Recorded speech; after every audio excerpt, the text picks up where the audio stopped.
The fear of God is a necessary truth to drive sinners to seek reconciliation. Where there is no fear of God, sinners go blindly and blithely to hell. And naturally, Romans 3 says, there is no fear of God before their eyes. That's not natural. Pride is natural. Sinners have to be taught to fear God. And that, for sure, the Roman Catholic Church did. Luther was so afraid of God that it tortured him. He wanted God to forgive him. He wanted God to accept him. He wanted to escape hell. He wanted to enter heaven. And even as a monk in an Augustinian monastery doing everything he could possibly do, he could not satisfy his own heart and find relief for his fear and guilt. He inflicted extreme torment on his soul and body. Here's a quote from Martin Luther. I tortured myself with praying, fasting, keeping vigils, and freezing. The cold was enough to kill me. I inflicted such pain as I would never inflict again. All of this self-imposed torture, along with his sacraments, pilgrimages, and other deprivations, gave him no peace, no rest, and no sense of forgiveness. They only increased the torment. He was doing everything he could do, and God was not responding. He knew that he was by nature and behavior a sinner, and that God was by nature and behavior absolutely holy, and the gulf was infinite, and he could not cross that gulf. He, left to himself, could not satisfy God.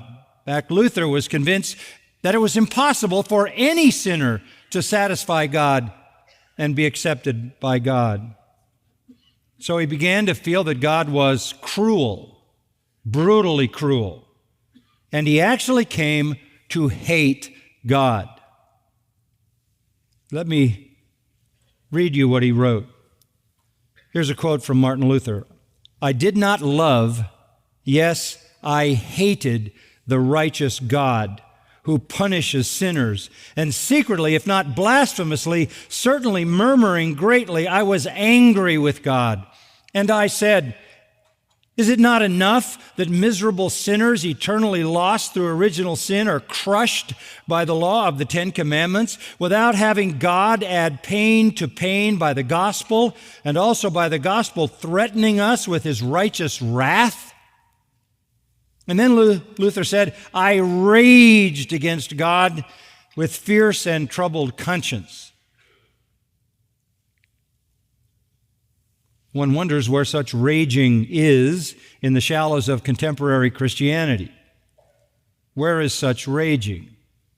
Where is such fear of God and holy wrath? The shallows of contemporary Christianity with its false gospels generate no such raging because they generate no such fear. Martin Luther, though, would have found a companion in the Bible. Another man who was in the very position he was in. He was literally being racked by fear and guilt and anxiety and dread, and didn't know how to be right with God. Who was that? Turn back to the book of Job. The book of Job. Probably the first book of the Bible ever written. Written even before Moses wrote the first 5 books from Genesis on. All the way back at the beginning, as man begins to face God, there is a compelling question on his mind. It's in Job 9 and verse 2. How can a man be in the right before God? How can man be right with God? That was Luther's question, and that was Job's question. And that, listen, is the question that every religion in the world attempts to answer. All religion assumes a deity, and all religion assumes a means by which you can pacify that deity and move from being harmed by him to being blessed by him. That's what religion is. All religion purports to offer an answer to the question, how can a man be made right before God? And I might add, all religion gives hell's answer. Only the gospel gives the true answer. But that is the question. How can a man be in the right before God? How can I be right with God? That was Job's question. Job, you remember, was a good man. He was the best that a man actually can be. In fact, in chapter 1, we read that he was, in verse 1, blameless, upright, fearing God, and turning away from evil. That's as good as it gets on a human level. He was blameless, upright, fearing God, and turning away from evil, and it repeats exactly the same thing in chapter 1, verse 8. This is a man who is as good as it gets. This is a good man from a human viewpoint. Why is he asking a question in chapter 9, verse 2, how can a man be made right with God? Because a good man, an upright, blameless man, a man that people look at and say, wow, his life is all that it should be, very much like the Apostle Paul, who, if measured by the law, was blameless. How can a man be a good man and not be right with God? Answer, because being a good man doesn't make you right with God, because you can't be good enough. Well, Job needed to understand that. Job, then, a good man, has all his children die. Loses all his fortune, all his land and crops and animals, all becomes a waste. He loses his health. He's sick. All his sons and daughters have died.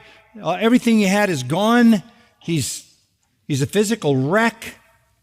And he's saying, God, I'm doing my best to be the best I can be. What is happening here?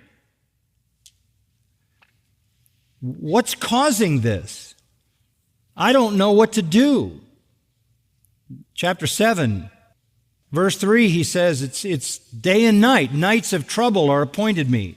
When I lie down, I say, when shall I arise? But the night continues, and I'm continually tossing until dawn. I can't sleep.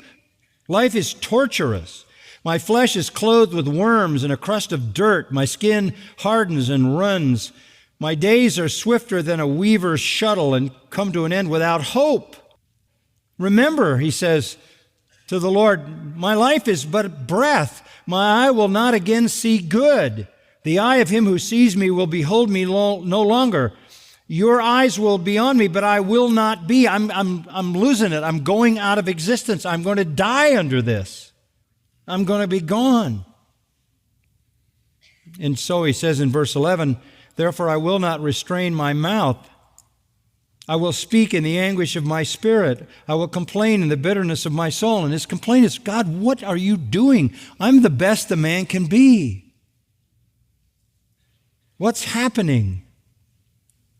Am I the sea or the sea monster that you set a guard over me? Am I dangerous to people? If I say my bed will comfort me, my couch will ease my complaint, then you frighten me with dreams and terrify me by visions, so that my soul would choose suffocation, death, rather than my pains. I waste away. I will not live forever. Leave me alone. My days are but a breath. What is man that you magnify him? Why am I this big a deal to you, that you're concerned about him, that you examine him every morning and try him every moment? Will you never turn your gaze away from me? Can't you go look at somebody else? Nor let me alone when I swallow my spittle? Have I sinned? What have I done to you, O watcher of men? Why have you set me as your target, so that I am a burden to myself? why then do you not pardon my transgression and take away my iniquity? For now I will lie down in the dust. I'm going to die, and you'll seek me, and I'm not going to be there. This is profound confusion and agony, very much like Luther. But then in chapter 8, one of his useless friends shows up. Bildad the Shuhite, which makes him the shortest man in the Bible. He gives him, some of you are a little slow.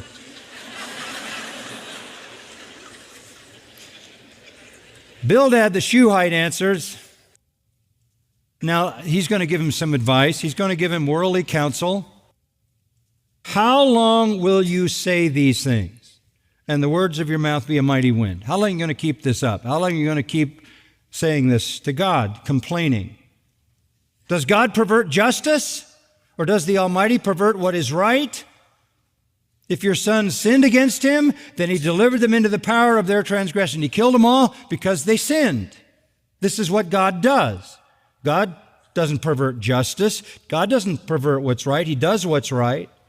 If you would seek God and implore the compassion of the Almighty, and here it comes, here's the answer of all religion, if you are pure and upright, surely now he would rouse himself for you and restore your righteous estate. You just have to be good enough.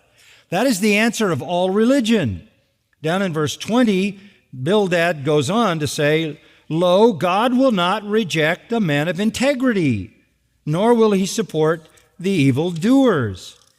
He will yet fill your mouth with laughter and your lips with shouting. All you have to do is be upright, blameless, pure, righteous. That is the answer of all religion. Be a good person. And Job answers in chapter 9. In truth, I know that this is so. I know God is just and righteous. I know it's important that I be blameless. I know that. But even so, how can a man be in the right before God? I've done everything I know, and it hasn't happened. God has not forgiven me. God has not accepted me. What am I going to do? He says, argue with him? If one wished to dispute with him, he couldn't answer him once in 1,000 times. I can't argue with God. I'm no match. Wise in heart, God is mighty in strength. Who has defied him without harm? Look, it is God who removes the mountains, they know not how. When he overturns them in his anger, it is God who shakes the earth out of its place and its pillars tremble. It is God who commands the sun to shine, sets a seal on the stars. It is God who stretches out the heavens, tramples down the waves of the sea. It's God who made the constellations, the Bear, the Orion, the Pleiades, the chambers of the south. God who does great things, unfathomable, wondrous works without number. Were he to pass by me, I wouldn't see him. Were he to move past me, I wouldn't perceive him. Were he to snatch away, who could restrain him? Who could say to him, what are you doing? I don't even know where he is. I don't know when he comes and goes. I'm no match for him. How can I possibly find out how to be right with him? God will not turn back his anger. Beneath him crouch the helpers of Rahab, some kind of a great beast. How can I answer him and choose my words before him? Though I were right, I couldn't answer. I would have to implore the mercy of my judge. If I called and he answered me, I couldn't believe that he was listening to my voice, for he bruises me with a tempest and multiplies my wounds without cause. He will not allow me to get my breath, but saturates me with bitterness. If it is a matter of power, behold, he's the strong one. If it's a matter of justice, who can summon him? Though I am righteous, my mouth will condemn me. Though I am guiltless, he will declare me guilty. In other words, in my eyes I'm righteous. In my eyes I'm not guilty, but in his I am. What am I going to do to be right with God? My days are slipping by, verse 25. What is my future? How can a man be right with God? This kind of angst, this kind of fear, this kind of dread comes to the heart of one who fears God, who fears judgment, who fears wrath. That is the missing proclamation in the church today. And so sinners